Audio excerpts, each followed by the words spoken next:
Dober večer. Jaz vse lepo pozdravljam. Zbrali smo se na literarnem večeru z Miljano Cunto, ki je v našem slovenskem prostoru že pesnica, ki je prepoznavna, kajti pač je avtorica že dveh zbirk. Če mogoče čisto na kratko predstavim, Miljana prihaja iz Šempetra pri Gorici in je na Filozofski fakulteti v Ljubljani študirala primerjalno književnost in angleški jezik, s katerega je tudi magistrirala. No in potem je njena pot, njena pot je šla v to smer, da je bila voditeljica projektov, tudi v Vinjanici, potem nekaj projektov, tudi festival Padula. In leta 2010 potem stopila na prizorišče slovenske poezije s svojim prvencem Zapol neba, ki je izšel pri Beletrini. In potem leta 2014 je izdala pri Kult Logosu svojo drugo knjigo, Pesmi dneva, ki je kombinirana tudi z fotografijami Dušana Šarotarja.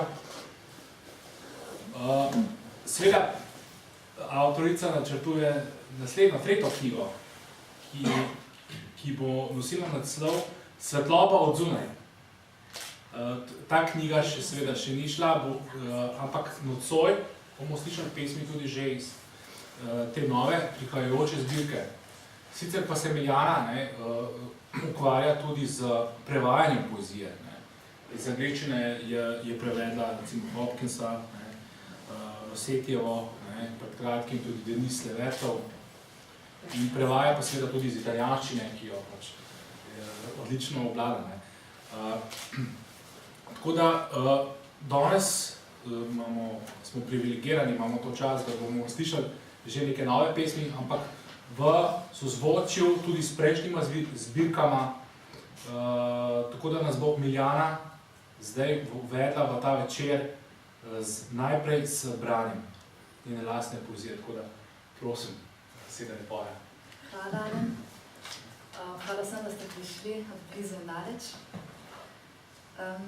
Jaz bom brala dvakrat, na začetku in koncu tega večera, sem rekla z Alenem. Najprej pa pesmi iz prve knjige, Zapol neba, in knjige, ki je pač nastajajoča knjiga, kot je omenil Alen, ker so čisto formalno nekje bliže.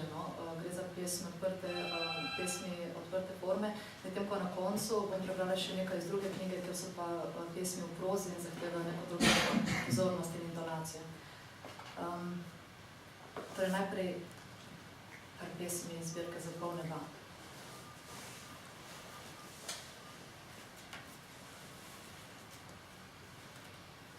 Rimska impresija. Noli me tangere je napis pod sliko v cerkvi, kjer spomin vrača se k začetkom. Na pragu izhodnih vrat se sipka svetloba usuje na čelo in se vendarle dotakne hladne kože. Zaprhuta stotero golobov iznad pjace navona visoko, še više prebode nebo in izvije se jutro. Spran trg se zaoblje okoli vodnjaka in vse je voda, ki teče. Neprizadeti pročeli minulega, vmes midva, v pričakovanju poldneva.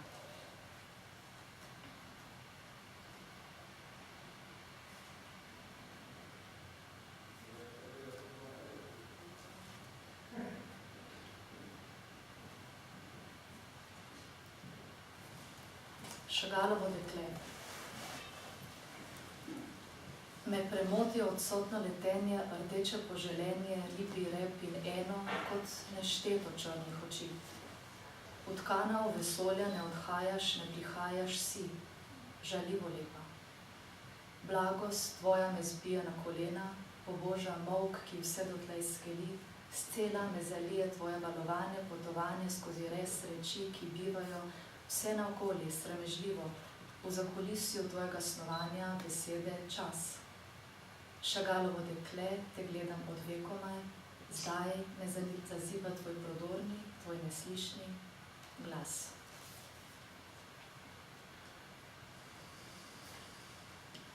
In še zadnja. Zapol neba. Posedali smo kot ptiči na najvišjih vrhovih sosedove češnje in svetloba je lila po dlaneh in čez po vejah in deblu do tal. Po pobočju do morja so žvalgolele sestradane želje po dnevih brez ur, ki smo jih zlagali kot dragocen nakit okoli zagorelih vratov in so učili, kako se senca vedno pomika soncu. Nismo zaklepali vrat hiši z vonjem borovcev. Vsak je imel svoj ključ, ki je odklepal tudi morje na ogreti površini, da smo padali v shlajene globine kot cirkuške opice in se vračali vsakič za las večji. Ko smo zvečer opazovali posledice igre, smo molčali, ker nismo imeli besede za konec, ki pride vedno oddaleč in je majhen, kakor pikica na obzorju, preden postane ladja, velika, če pogledaš od spodaj navzgor, zapol neba. Zdaj pa še nekaj novih pesmi, nekatere so bile objavljene v reviji Poetikon in v spletni reviji Kud Logos, nekatere pa še ne. Prva pesem nosi naslov Poskus padca in je nastala, pravzaprav napihnila jo je slika, ki sem jo videla v Muzeju starih mojstrov v Bruslju. To je slika Petra Bruegla starejšega z naslovom Pokrajina z Ikarjevim padcem. In to je slika, ki prikazuje morsko krajino, silhueto mesta. In v prvem planu so glavni protagonisti te slike, to so orački, orje, sejalec, seje, ribič, ribari. In samo, če si zelo pozoren, vidiš v skrajnem desnem kotu dvoje nog, ki štrlita iz morja. Poskus padca. Kakor da, napiši, ni bilo še padca, le poskus, izgubiti to telo, v zraku, med objemom in objemom nepripadno. To telo, začetek neobljudenih poti v kljubovanju vdehi vsakega postanka. Kakor da, napiši in ne izbriši, svoboda zgolj lebdi, zgolj v zraku, zgolj nikogaršnja vdeha. Daritev nezlaganih iz objema v objem je čisto blizu soncu, a nikdar v njem. Kako lebdi, leti in kot da pada. Kako je vse bolj daleč, vse bolj drobna, vse bolj nizko. Kakor da, napiši, ni bilo še padca. Le daljni, komaj vidni, komaj slišni. Pljusk.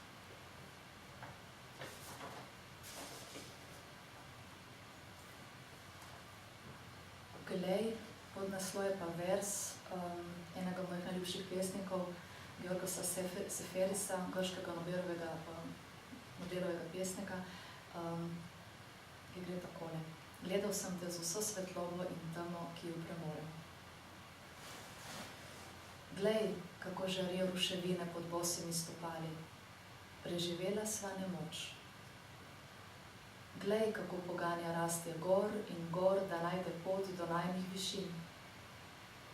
Glej, kako iz oči v oči se gleda stvarstvo. Vse majhno je veliko, veličast je zlati prah. Nisva midva posadila upanja. Nisva midva pogasila ruševin. Zahod zapira težka vrata dneva, potemni telo. V neutrudnem utripanju vsemirja bo preživelo noč.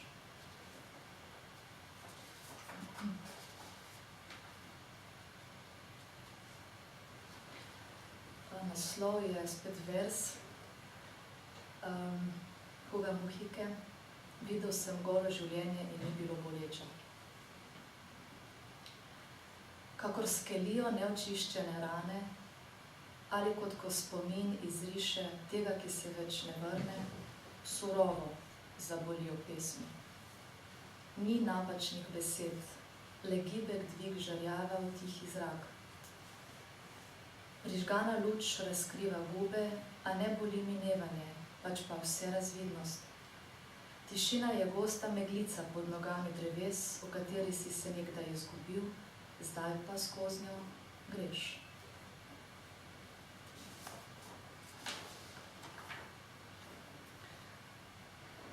globoko vdihniti večer.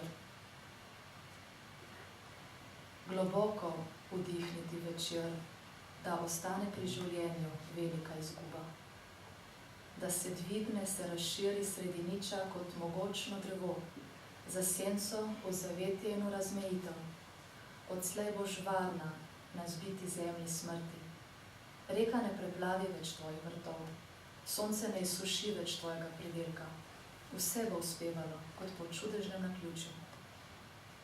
Ti boš prihajala in odhajala, lepa Demetra, vse povsod doma, kjer dih podzemlja za hip stali spomin. Nekdo pleza po silnem deblu tvojega molka, a to nisem jaz. Jaz sem tista, ki ostaja, smešno vero v besede, na drugi strani hladnega zidu, svetlega v mesečini najnega slovesa. Čakajoč, da zraste tudi zame, veličastno, pravočasno, jasnina bolečine.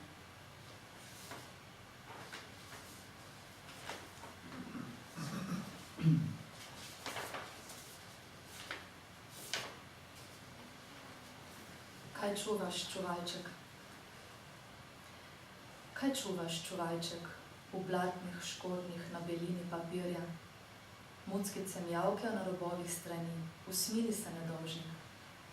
Ljubimci trgajo stara oblačila, da se znova rodijo. Prikazni se slačijo, grdota je obet natrganih sanj.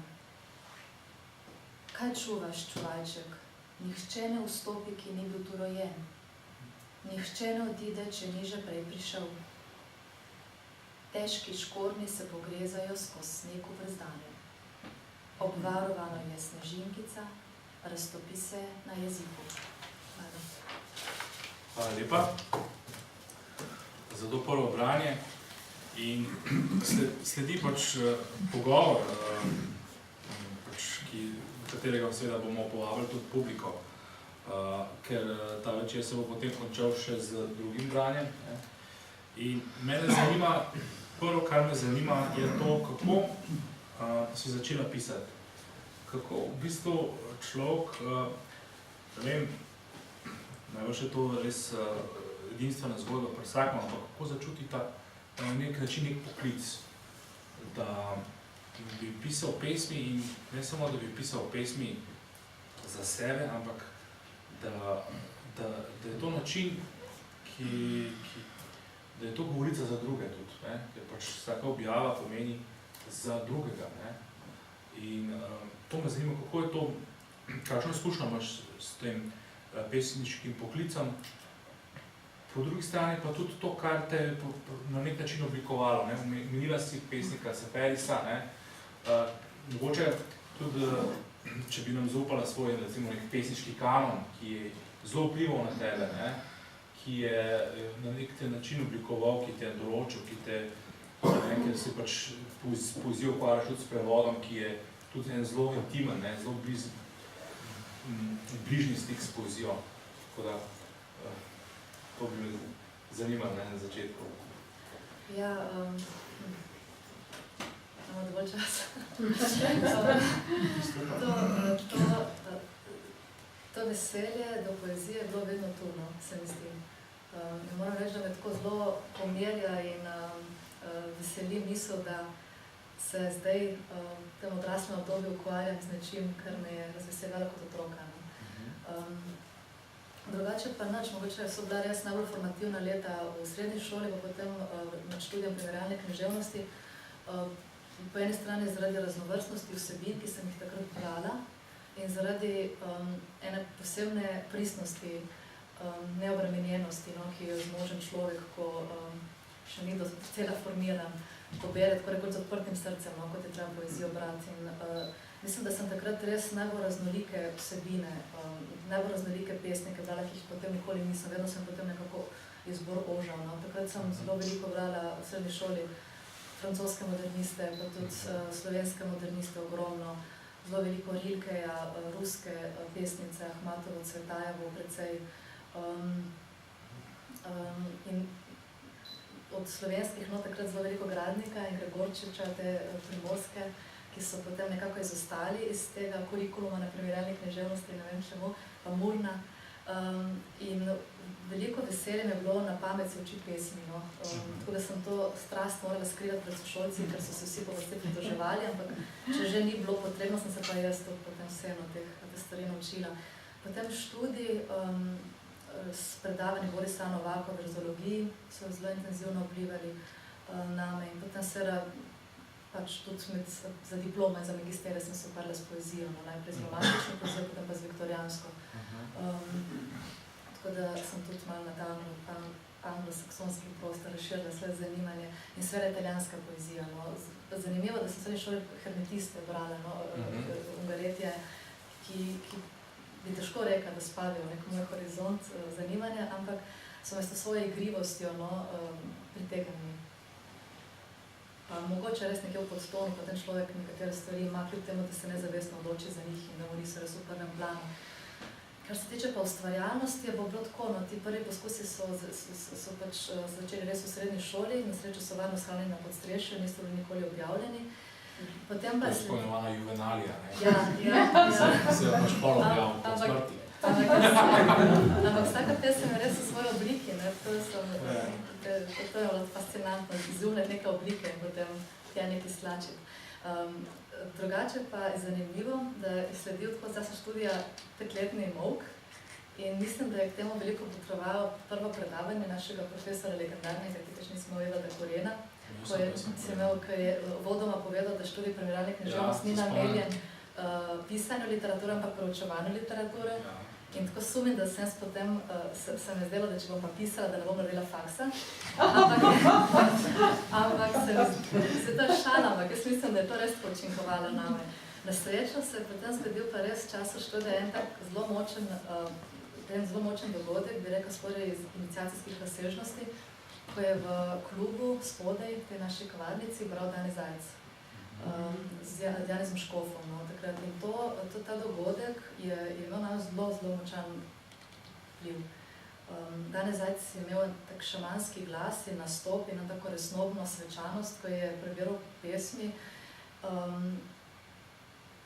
In to je bil začetek, no. Takrat se spomnim, sem takoj sledil pač enotedenski umik v tišino, kad sem kar redno hodila in je takrat se potem ta ustvarjalna speča sila se je prebudila.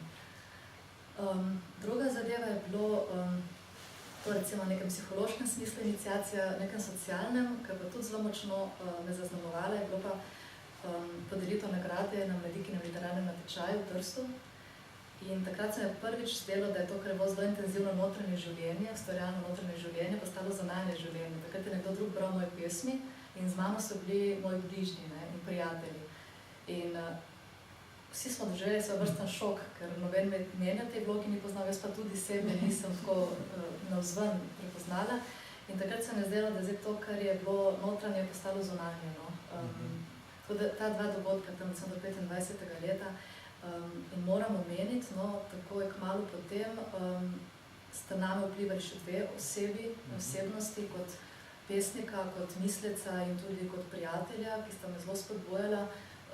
Takrat pa tudi kasneje, Gorazd Kocijančič, njegova Tvoja imena so zame tako res odprla en čisto nov pogled na poezijo, ki sem ga takrat zelo intenzivno čutila in tudi slutila pri vseh teh od Gradnika in tako naprej, ampak tako intenzivno po to duhovno liriko pa nihče zares ni šel in se je takrat meni ta pojem poezije razširil. No. Drugi je pa spet pesnik, tudi premišljevalec Brane Senegačnik in pri Branetu pa recimo prva knjiga, ki mi šla v roke, je bila pa ta njegova paralipomena poetika, kjer pa pojasnjuje pravzaprav to ozadje duhovne poezije. Tako da to so bili tisti začetki in potem so sledili objave in tako naprej. Kako si se srečevala recimo tudi to s prevodno poezijo, recimo vem, da zdaj pripravljaš tudi italijansko pesnico Aldo Merini, ki je ena najpomembnejših verjetno tudi duhovnih pesnic v Italiji, recimo podobno tudi Denis Levertov, ne. Mislim, tudi ko se srečaš s prevajalskim tem izzivom, mislim, zanima, je to pač vpliva na to, da si pač lahko, da ti je dal neko energijo. Ja, ogromno energije mi je to dalo. recimo Denise Levertov je pesnica, ki je zelo intenzivno reflektira svoje početje. Ja, ki ima tudi pač te eseje. Ja, ima ogromno esejev in intervjujev. Poetološka pomembna dela, Ja. vse v Ameriki to zelo poznamo. In to je bilo tisto ozadje, da sem dejansko, mislim, ne pravim, da mora vsak pesnik vedeti, kaj počne, no? Ampak se mi zdi, da to je taka dodana vrednost tudi za vse ostale, ki se srečujemo, imamo radi poezijo, da lahko prebiramo premišljevanja. No? Meni je recimo, tudi Alda Merini ima esej, recimo, ne?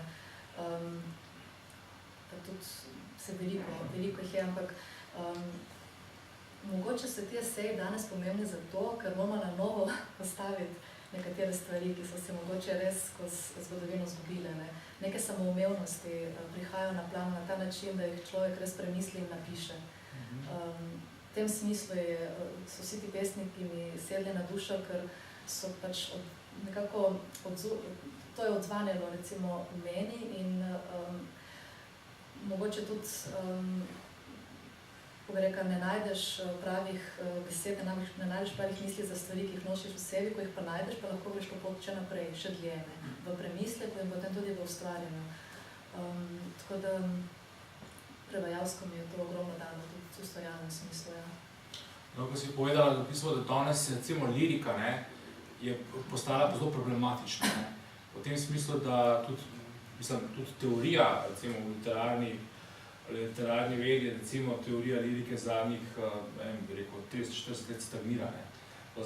In tudi sama praksa lirična usiha. Ne? Zdaj, mogoče je to zelo staromodno vprašati, ampak jaz bi se to tvegal. Kaj ti misliš, recimo o pojmu navdiha, inspiracije? A ti doživljaš pesnjenje kot obrt? Nekaj, kar človek konstruira s svojimi racionalnimi, čustvimi napori, ali v bistvu navdih, če ga jemljamo kot neko odprtost za nekaj drugega. Kakšna je ta dialektika nekaj, kar človek zgenerira z naporom, kar cizelira, obdeluje, in nekaj, kar je v bistvu odprtost, kar čakaš, kar si mogoče na nek način tudi pasiva. Kako ti gledaš na to stvar? Moja izkušnja je, da brez navdiha pesem umre še predno se rodi zares. Čeprav ni nujno, da potem tudi preživi. To je potem razprašanje o tehničkega dela z jezikom in tako naprej. Ampak Doris Lessing ima eno lepo misel, ki sem poskušala najti, ampak gre približno tako, da vsi primeri visoke umetnosti so posledica hipnega, nenadnega, nepričakovanega čustva, ki se mu ni mogoče upreti. Ona pravi čustvo, lahko je to misel, lahko je situacija, lahko je spomin, lahko je nekaj, ampak skratka, ti trije pridevniki se mi zdijo zelo zanimivi. Skratka, nekaj, kar prihaja od zunaj na posameznika. Zdaj, danes se zavedam, da govoriti o navdihu je čisti anahronizem. Tako da bi navdih na neki ravni zamenjuje konceptualnost. Ampak ne konceptualnost v dobrem smislu, v smislu koherence knjige ali pa neke celovitosti, prepoznavnosti, ampak nečesa, kar je vsiljeno od zunaj na pesniško delo ali pa na knjigo, prozno delo, je nekako duši to ustvarjalno vsebino. Ne zdi se, da bi posameznik, kjer koncept recimo prevlada nad vsebino, se izgubil v ustvarjalnem procesu in se potem v formi našel, ampak se v štartu nikoli ni izgubil v njem. In take vrste konceptualnost je nekaj, kar je sicer zelo privlačno, zelo hitro se skomunicira navzven, knjigo se da povzeti, ima rep in glavo in je zato mogoče v današnjih časih tako nekaj, kar je veljalo za normo. Navdihnjena knjiga ni nujno, da nima koncepta, ampak ima še nek drug odraž. Je pa res, da je beseda navdih obremenjena, po drugi strani, tudi mogoče že čisto z literarno-zgodovinsko z romantiko, ki pozna ta absolutno avtonomen subjekt, ki že samo s tem, da ima neko urojeno moč domišljije, s pomočjo katere razbira neko situacijo v naravi, neka više transcendentna sporočila. In to asocira na neko privilegiranost in pasivnost. Jaz vidim navdih kot, recimo, med odnos med posameznikom in navdihom kot nek dialoški proces. Navdih je nekaj, kot si prej rekel, navdih pomeni preprosto to, da je posameznik v ustvarjalnem procesu odprt za nekaj, kar ga presega. Ne, to je navdih zame. Ampak tudi posameznik mora imeti človek ustvarjalec neko notranje življenje, ki je prostor nekih odločitev, neke razpoložljivosti, neke odprtosti, da to prepoznava. Ne, to, recimo svetopisemska prispodoba je ta Jakobov boj z Bogom, to mi vedno znova prihaja v misli, ko razmišljam o tem. To je vedno neka dialektika, vedno neka energija, vedno neka čuječnost in nenazadnje tudi slog življenja, ne, potem to potegne za sabo. Zdaj je pa res, da na drugi strani navdiha je pa delo z jezikom. Denis Prevertov ima te misel, pesem je gibanje besed v jeziku, ne, gibanje misli v jeziku, ne, in res je, ne, gibanje, ne, navdih pride z gibanjem, ne, to je nekaj, kar celostno človeka zajame, to ni misel, ne, ni samo čustvo, to je na vseh ravneh hkrati, ne, tudi na telesni. Zdaj pa kako to jezik prenesne. Ona ima zelo lepo misel in tudi zelo dober esej na to temo, ko pravi, da pesnik mora vseeno na neki točki se ločiti od izkustva, ki je navdihnilo pesem in se naseliti v tem jeziku. To se tako predstavljam, ko iz enega mehkega naslanjača, kjer si pogreznjen in brez središča nekako motriš situacijo, greš na en pisarniški stol in veš, da imaš tak nek omejen material in da veš, da moraš iz jezika vse sile aktivirati na čustveni, na zvočni, na ritmični, na semantični ravni, da potem to pričaraš. Zdaj, nekaj se izgubi, vedno, nekaj se pa potem pridobi, ker nazadnje je to pesem jezikovna izkušnja. Ne? Tako da, to je pa tisto, ampak jaz mislim, da je navdih nekaj, kar v resnici vsi ustvarjamo, poznamo. Sigurno ni to nekaj tazga, ker mogoče ena taka pošalna postava, da se ti, ne vem, kar izpiše, ko po nekem avtomatičnem pisanju. To se časih... A se to včasih lahko zgodi mogoče? Ja, to so taki srečni trenutki, ko se Bog nadeva, da se navadiš na Se razvadiš? Ja, to potem čakati ni v redu, ampak če se pa zgodi, je pa to prelepo, ne? Ja.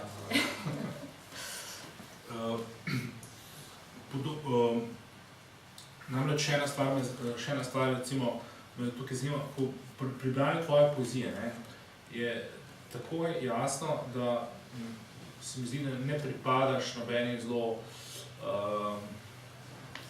vodilni ali pa neki smeri ali pa vsaj nekemu pesniškim mainstreamu, ne, ki je recimo, da en velik del sodobnega pesništva hoče biti popolnoma razumljiv, transparenten, kjer na nek način vsakdo, tudi z uporabo mogoče zelo vsakdanjega jezika, lahko neposredno aktualizira pomen, to pomeni, da je poezija zelo semantična, odprta, ne metaforična, se pravi, včasih bi rekel prozaična. Zdi se, da danes, recimo, to je verjetno tudi posledica, recimo, ameriške poezije, recimo, vsaj kakšne New York School in tako naprej, ki je, ne samo pri nas, tudi v svetu, en izmed, bi rekel, dosti mainstream pesniških govoric danes. Ampak pri tebi vendarle pripadaš, pri tebi je ta pesniška beseda pogosto zgoščena, gotovo ne v nekem zelo hermetičnem načinu, ampak in tudi se mi zdi, da v določenih segmentih, ko se tvoja govorica zgosti, dobiva neko svojo glasbo. To pomeni, da to me tudi zanima, kako gledaš na to pesniško govorico. Kaj to pomeni, da ni popolnoma transparentna v tem smiselnem, pomenskem delu. In recimo, kaj ti meniš o tej glasbi, kjer se lahko pretirava, ker lahko pač, ne vem, v nekem kvazi simbolističnem duhu lahko pretiravamo ta tudi glasbe, ampak nekaj, kar se danes tudi v poeziji splošno umika. Jaz sem pač tukaj samo en primer poiskal iz tvoje poezije, iz te nove zbirke, ki si ga nisi pregledala z Gradu zvečer, kjer je jasno, da nastane tudi rima, da so zelo močne te aliteracije. Naprimer, če preberem, dlan na dlan se prižiga v noči dan. Potem naprej, kačasta tišina ureže reka vselej vmes. Pomeni blazno zgoščeno pomensko, ampak hkrati je polno te zvočnosti. Neka muzikaličnost tega verza, ki se ne da točno zelo dobro opisati. In me prav to zanima, kako gledaš na te stvari? Ja, najprej bi sem na to analizo te bitniške, to je bolj ta everyday life, poetry. Ja, to je pač poetika I do this, I do that, pač ki je znana zlasti z bitniškim recimo New York School in potem oharisti so bili recimo znani na Poljskem, potem tudi pri nas imamo recimo saj v velik del poezije okoli literature, ta idiom recimo se zdi, da prevladuje, Se to samo en stavek, ko bom pa več o tem, ampak ta vrstna poezija v svoji najboljši formi ni nujno transparentna, to se mi zdi. Tudi začetki njeni so bili taki, da je iz celote bilo razvidno, vseeno se je kazalo neko drugo sporočilo. To se je bolj mogoče s časom analiziralo, skozi nekimi ponavljanji. Tako da ta razvidnost posameznih elementov ni nujno tudi razvidnost neke celote. To začelo se je drugače, kot je potem se šlo naprej. Drugače pa, če pomislim, kako name učinkuje poezija, kakšna je poezija, ki name močno učinkuje, bi rekla,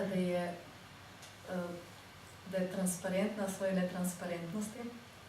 In to približno tako bi rekla, netransparentnost, pa ne v smislu zdaj neke pesniške tehnike, pretiranega zdaj lingvističnega preigravanja, ampak netransparentnost, ki izvira pravzaprav iz narave tega, kar poezija je. Poezija se začne tam, kjer vsi ostali diskurzi, diskurzivne prakse omagajo. Začne tam, kjer je jezik, kako bi rekel Eliot, doseže višjo stopnjo napetosti. Kjer se aktivira, kako sem prej rekel, vsi nivoji jezika, pa ne samo zveni in semantika in ritem, ampak tudi skriti pomeni, etimologija pomeni, besede, konteksti, v katerih se ta beseda pojavlja skozi zgodovino, zelo veliko stvari v jeziku.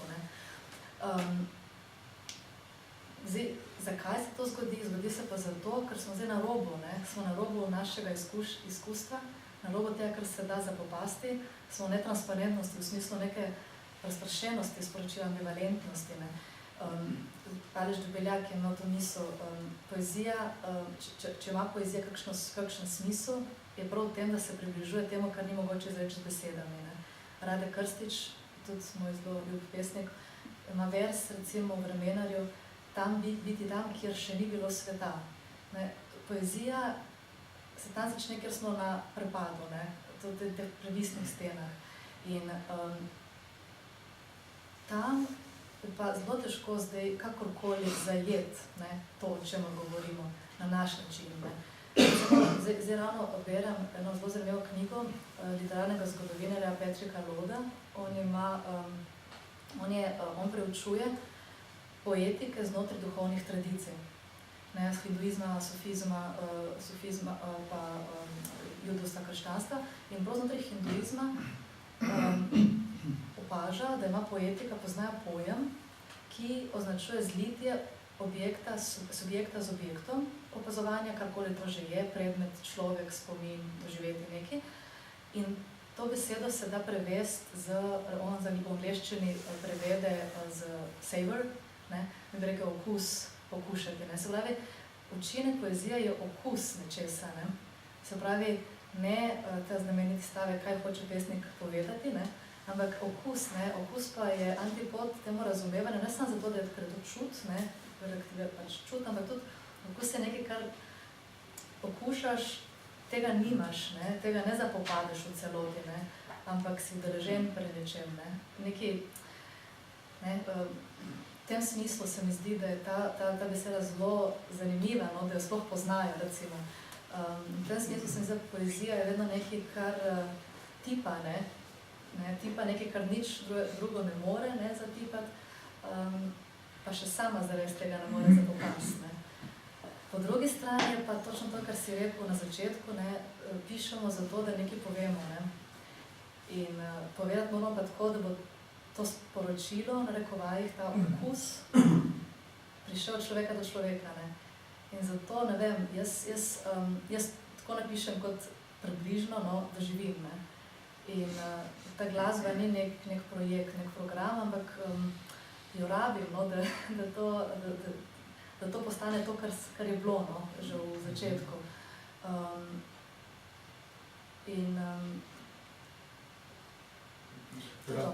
Tem se zdi, da je pomembno, da obstaja neka izkušnja, pesniška izkušnja, duhovna izkušnja, kakorkoli, ki je v ozadju, ne gre samo za neko manipulacijo z jezikom. Jaz znam kot tako, ja. Vem, ampak to je nek koncept, recimo, ki je vsaj v stroki zadnjih nekaj desetletij postal predvsem popularen. Izkušnja, da obstaja neka izkušnja, ne gre za vsaka pesem ni zdaj neka čista mimetičnost te izkušnje, v tem smislu, nekem pavšalnem smislu, Ne, to je tako, to so nivoji besedil, ki te zanimajo potem. Recimo obstaja nivoji besedil, ki te intrigirajo, potem so poezija, ki te razvedri, ne, in poezija, ki te ohranja živega. In zdaj, če sem čisto iskrena do sebe, mene ta poezija, ki jo zdaj ti opisuješ, večjemu intrigira, ne, mi je zanimiva, jo prebiram in ogromno se tudi naučim, čisto v jezikovnem smislu, ker je velikokrat tudi bolj živa od neke take izkustvene poezije, ne? Tako da se res dosti naučim. Ampak potem pa dobimo v roke eno Hilde Domin, recimo. Ki je šla pri zapisu Zvezdja. To je znana pesnica, nemška, so Vermeša, ker se spomnim, ko sem z njo se ukvarjal tudi Gadamer, v zbranih delih. Ne vem, mislim, je prevedena. No, to je pa tovrstna izkustvena poezija, ne? In jaz ne moram lagati, da drugače učinkuje name. Bi bil konstrukt, ne? Ampak podobno Denis Levertov, cel kup ljudi vidiš, da so mogoče izvzeti iz nekega res najožjega kanona, ker tudi ta kanon ni postavljen. Jaz se zdi vsakim letom bolj poskušam slediti svojim občutkom. No? In ne izločujem. Mislim, vse, kar je z jezikom, vse me zanima. Ampak največ vsestransko, celostno pa mi da pa poezija, ki je vse zdi tudi definirano, neka izkustvena poezija. Recimo, Hilde Domin ima en stavek, ne, zakaj piše, ne, namesto, da bi naredila samomor, ne, recimo ta stavek izreče. Ta stavek je strašen stavek in hkrati globoko resničen stavek. Skratka, ona s pisanjem se ohranja pri življenju, ne? Pa to ni mišljeno zdaj seveda samomor, ne? Nujno samo na ta način. Ne? Ampak če to reče človek, potem mislim, sam potrdi, bom rekla, neko učinkovanje, ki jo ta poezija lahko ima. Iz ene take, napisana je s krvjo, no? In napisana je po drugi strani, pa tudi tako, kot Denis Levertov pravi, ne, dejansko se giba misel jezike z velikim posluhom za jezik. Ne. Jaz mislim, da se ne izključuje te stvari, ne, da neko podrobno branje, ki je meni zelo zanimivo, ne, ta close reading strategija. To absolutno mora pesemko funkcionirati, ampak iz česa pa ta pesem že v štartu išla, ne, to je pa tudi ključno, ne, na kaj se naslanja, kaj sploh ona dajo okušati. Ne. To ne izključuje se mi te variante. Se mi zdi, da to veliko omejevanje, ki se ga zdaj delamo, no, na ta način. Hvala lepa za te zelo lucidne odgovore. Tako da jaz bi na tej točki povabil tudi občinstvo. Vprašanje, mislim, da smo videli, da je Miljana zelo tudi poetološko zelo sposobna. Da nam je tudi dala zelo... Tako da jaz vabim na publiko, da vprašate. Prosim. Ali lahko Miljana še kaj več povedala o tem okusu?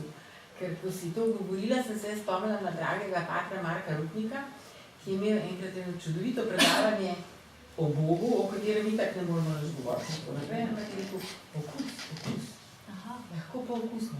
In tisti, ki ga je daj okusu, sam narahal okusu tega okusa, ne bo pozabil nikoli. In jaz pa te njegove pridinje ne morem pozabiti. Ne? Tako da zdaj se mi zdi neka korespondenca šele med vama. Ne? Ja. Ja, se to tudi okus ni prav beseda. Ne? Jaz bi morala Tino vprašati, kaj to pomeni. Rasa, raza, ne vem, kako se to izgovorimo. Okus je tako omeji, ne, to občutenje, ampak to je, zdaj bi morali biti v nekem svečenem prostoru, da bi o tem govorili.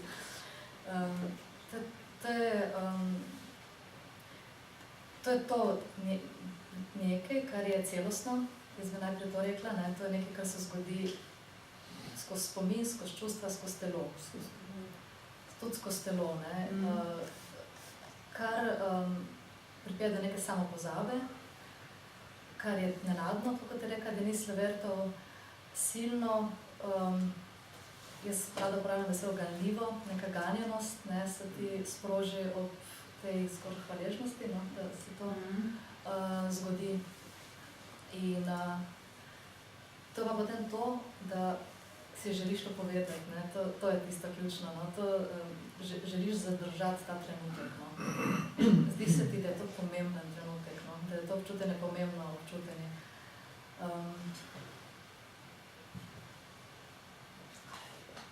Ja, ste bi še lahko, še pa še, ampak mogoče potem.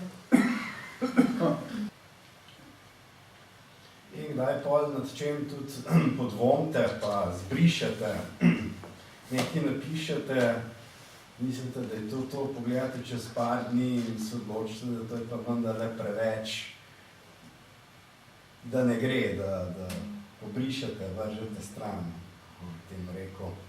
Ja, tega je neprimerno več kot tega, kar je. Ja. Edino, kar je razlika... Pa ne zato, ker bi bilo, bi rekel, tako, v smislu, da je slabo, ne, ker to se da popravljati, ne, ampak tako, da nekako tega pa ne bi radi izdali, pa da ne bi radi delili.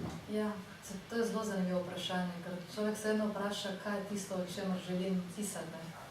Kaj je vredno, ne, tega, kar želiš pisati. Tako da poleg tega, ali si ujel pravo formo, ali si ujel pravo misel, tudi to ključno, ne, ali to želiš, ali je to dovolj pomembno, ne, zate. Tako da jaz o tem nikoli ne tako analitično ne premišljujem, ampak precej hitro vem, vedno z leti, vedno hitreje vem, no, ali se da stvar popraviti, no, če že ni v štartu kvalitetna, ali se sploh ne da, ne.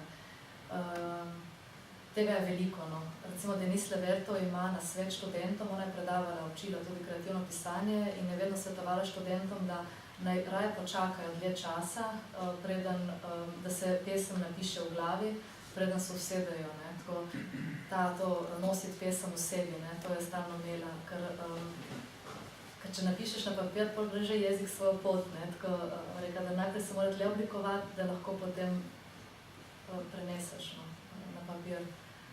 Tako da ja, tega je zelo, zelo veliko, ampak vedno manj, ker niti ni prostora na računalniku in druge več skoraj, da.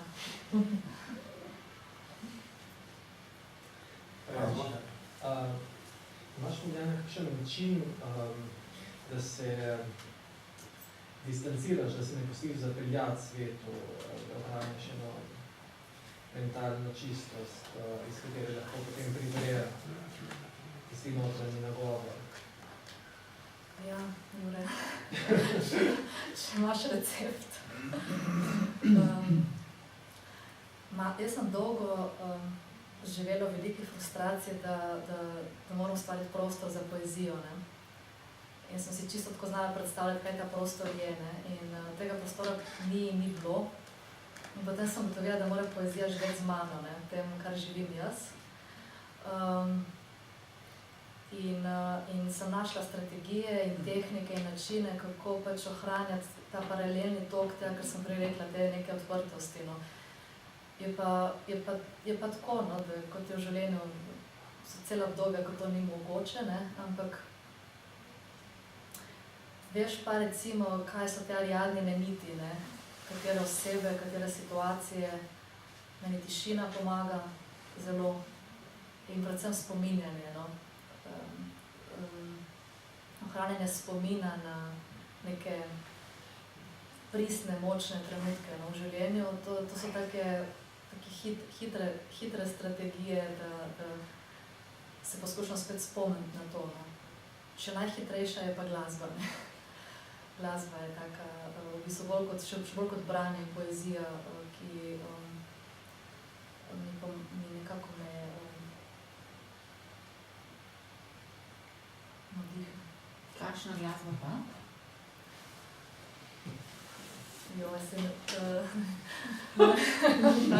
Prej smo že delali. To sem že mi delala. Glasba, ja. Jaz ne poslušam neke jazz in klasične, jaz sem taka bolj pop. Jaz poslušam dosti Mark Knopflerja, kitaro imam rada. Sem videl ene pesmi, novejši. Tom Waits. Tom Waitsa. To pa sploh skozi. Tom Waitsa navajaš kot... Tom Waits je pa... Tom Waits pa Leonard Cohen, pa Nick Cave, pa ti, ki so pa veliko italijanskih, ne. Italijani imajo zelo močne kantavtorje, pesniško tudi moč. Oni predavajo prav to, kako se reče, tem teksti za pesmi, no. Skratka, oni sem že besedila za pop pesmi, to niso pesmi, ne. Besedila. Besedila za popevke. To predavajo na univerzi. Tako da ker se poezija na tej ravni izliva z glasbo, no, tile so mi, ampak je pa res Tom Waits zdaj že 2 leti. Na spisku. Konstanta. Skratka, ti tudi ne usporavaš Dylanu v Nobelove nagrade. To pa ja. Ja, zaradi književnosti, ne zaradi Dylana. Tako fino odgovarjaš, da bi te morda še to vprašal. Veliko je zunanjih opisov, vaš čas sprejemamo razne informacije in tudi sama recimo imaš dosti podob iz umetnosti, Bruegla, Piazza Navona, morda iz literature in podobno. Pa me je zanimalo, če pesmi nastajajo hipno v tej impresiji in loko na samem mestu, ali je to nekaj, kar pretežno se posede, pa potem v nekem trenutku mogoče nekaj to sproži in se aktivira ta spomin. Zdaj, mogoče je včasih tako, ampak kako bi na to odgovorili? Bolj to drugo, ja. Ker ko si pač bombardiran z vtisi, ne, si pač v tem, ne, velikokrat po spominu. Po spominu, ja. Je pa tako, da po spominu je lahko, če je tisti prvotni vtis bil res močan, ne. Jaz sem tega Chagalla imela na steni 5 let, predem sem napisala to pesem, ne, ampak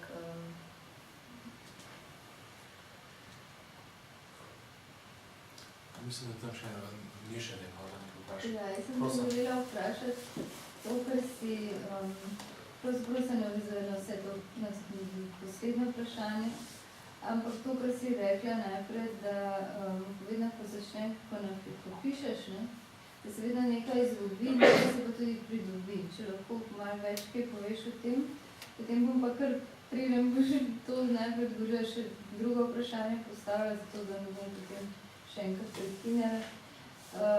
Ker se zdaj tudi večkrat pojavlja ta beseda spomina in v vprašanjih in v tvojih odgovorih. Me zanima, če me je mogoče pri tem okusu bi morda pa to, kar si omenila pri okusu in pri navdihu, da pride do neke vrste samo pozabe. Če to res pride do tega, oziroma koliko je to vezano spet na ta spomin. In če je vezano na spomin, potem v tem smislu se mi zdi, če ne bi mogoče bilo bolj primerno kot okus von. Ker von ima veliko več spominov vse, kot okus. In ta osebni, takšen res von, ne, ko nekaj zavohaš, pač ta duh, ki pravzaprav v tem je ena zelo individualna, zelo osebna izkušnja. priklice na spominov. Zdaj, glede tega, da se nekaj zgubi, nekaj pridobi, tukaj se spomnim iz Branetove knjige, ko ima en pasus, ko pravi, ko pride pesnik, ko potapljač iz globin in prinese tam globine, ki je našo to školjko, z biserom in tam je to čudovito. In bolj pride, in je vsa algasta tam, to je veliko lepše napisano, kot zdaj jaz povzemam, ampak pride pač na plano s tem, poskuša to zadržati, ampak pač tam, kjer je bil, je imelo to nek drug smisel, neko drugo podobo, nekaj drugače obstajalo, na drugačen način. In je vedno občutek neke frustracije, ko potem to poskušaš nekako zadržati v jeziku. Zdaj, v smislu, da se izgubi, se v tem smislu izgubi, kot kompleksnost tvojega občutenja, ki, kot sem prej rekla, gre vedno čez mejo nekih koordinat, kot jih poznamo, tudi jezika, kot ga poznamo. Pridobi se pa, zato ker je jezik spet živa tvorba, in ti delaš jezik in jezik te v tem smislu preseneti. Tako da tle je to podrobno branje meni zanimivo, ker potem pa poskušaš vseeno transparentnost tega besedila doseči z neko notranjo logiko stvari in to je že nasilje, ker tam ni bilo logike, mislim, to vrstne. Tle pa moraš vseeno operirati s temi sredstvi, ki jih imaš na voljo. In velikokrat pač Denis Levert ima to, da to je podobno rezanju popkovine, ki pomaga pesmi, da sama zaživi in je boleče, ampak nujno. In takrat se ti zdi, da včasih nekaj narediš, s čimer se zelo radikalno deliš od tega, tega prostora, kjer se skozi ta vrata, skozi katera si prišel. Veš pa, da pesem preživela, ne vem, to je zelo težko, ne vem, če sem odgovorila. Ampak v tem smislu, da V tem zadoščenju, da bo pesem preživela, razumem. Da je zelo težko prenesti, to je ta paradoks poezije, kot sem prej rekla, tudi Patrick Lord ima ta stavek poetry is saying things which cannot be said. Izrekaš nekaj, kar ne moreš zares izreči, tako da si vedno nekje na robu in vedno so ti kompromisi nujni, v tem smislu sem mislila. Tudi moja izkušnja je taka, da zelo redko kdaj pride do neka zlitja takega, da rečeš, to je v celoti to. Hvala. Zdaj bi mogoče šla na ta, mogoče se še posvetila te knjigi. Zdaj na konec, kako ta knjiga je nekoliko drugačna, pesmi dneva. Tudi verziji so nekako bolj prozni, čeprav pač je seveda očekuje zelo lirično in je zgodba neke starejše ženske in nekega otroka.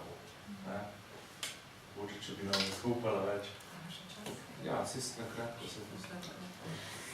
Ja, to so pesmi, ki so kronološko grejo od 6. zjutraj do 5. popoldan, pesmi v prozi in sta res vedno dve protagonistki, ta stara gospa in ta otrok. Težko bi rekla, da so tako zelo homogeni v tem smislu, ker mislim, da tudi pričakuje kot zgodba, ampak hkrati se mi zdi, da tudi posamično, če se jih da brati, ampak neko ozadje, če o izkušnji govorim, je vedno v bistvu to, da gre za nek polsimbiotičen odnos med staro gospo in otrokom. V glavnem sledimo tej zgodbi skozi oči otroka, ki ima zelo tak otipljiv jezik, metaforično otipljiv jezik in zaradi velike bližine staro gospo se seznanja s temami, pač vsebino s temami smrti, minevanja, grozo, staranja, sploh z grozo sveta, s katerim se sooča starka, soočena s smrtjo. V bistvu zelo telesno doživlja na ta način, da se njegovo telo približuje tej izkušnji. Tako da to se nekje dogaja. Tako da bi to kar povabil, da pač bi zaključili ta večer še z branjem prav iz te druge knjige Pesmi dneva. Ja. Prosim. Bom prebrala pod malo, ker ne vrš, sem že pozna. Na začetku so 3 take uvodne pesmi, ampak sem tako najkrajšo prebrala. Stara gospa, ki jo obiskujem, nosi strahove, kakor prezrelo sadje, ki ga je treba nemudoma použiti. v moje večere, lačne njene starosti.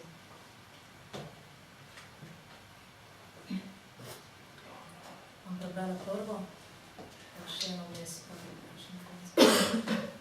Jutro je svetli smeh bele neveste, ukinja žalost zapuščenih teles.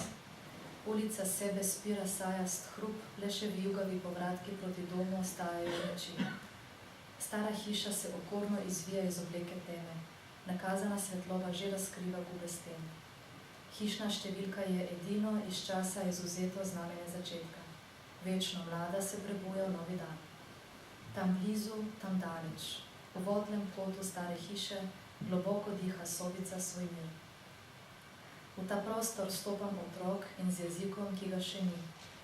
Ker ni predmetov, so odtisi spomina, ki drsi. Kot ko nihče ne posluša, kot ko nikogar ne skrbi, zaslišim razvezati se glas.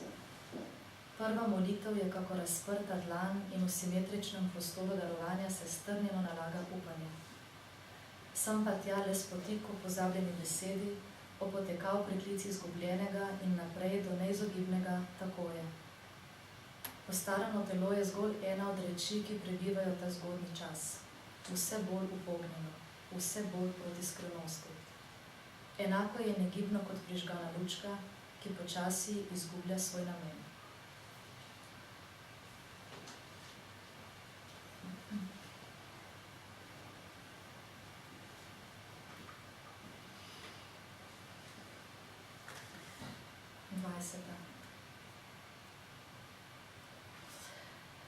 Nočna omarica je polna prepovedanosti. Globoko blagoslovljeno vodo potapljam šmrkav nos, dotikam se razstavljenega srca. Vse skrivnosti so na dosegu roke. Sveti angel, varuh moj, stoji v posteli, v slepi in zravnan. Namesto oltarnih rož je zamolkla zelena stena z ogledalom, da končno vidim hrbet. Res mora se operuti. Zdaj prihaja bliže, a ni vse večji, je vse manjši. Drobcen je in razigran, priseda nizko na tvoje ustnice, ki pa so vse večje in iz njih prihaja vse več glasov, sijočih kakor kamenčki pod hudournikom in žuborečih. Sveti angel, varuh moj, že tretjič pokaže svoj mehki obraz. Zdaj sem čisto majhna, tudi sama. Skrijem se med gube rjuh in se hihitam. Rada bi se ga dotaknila, vzela k sebi navzglavnik. A med nama je ozka potka od nosu do ust. Večkrat grem po njej navzgor, navzdol, le čeznjo si ne upam. Ta poteza pripada tebi, a ne kot drevo, ki poglablja svojo gotovost v zemljo, pač pa kot oblak, ki ga osamljeni opazuje skozi okno in medtem, ko njegova pozornost crka vrvež čez cesto, ga veter raznaša po nebu. 21. Pižama naj bo zlikana na črto, brisače naj bodo prepognjene na pol, posteljno pregnjenjalo naj diši po vetru, ko piha z ravno pravšnjo močjo, zavese naj skrivajo razkrito, naj se vidi urejeno razkošje stare gospe. In naj se ne vidi, ko rezilo likalnika prestreže neokročenost, ko dlan prekrine spomladanski ples perila, ko prst potegne po zgodbi ravno prav velikih črk in pusti za sabo temno sled neznatnega mrčesa. Ko se pred oknom vstopi neobrezana češnja in soba zatisne oči. S temo pride tista misel, da bodo telesa s fotografij stopila čez rob okvirja in prišla gret svoja premražena stopala v najno posteljo. Vse nas je zeblo, ko smo bili majhni, boš spet rekla na pragu sanj, ko bom že dogležnil v ledeni Soči, ki je lepa in me ne mara in se ne bom več mogla premakniti.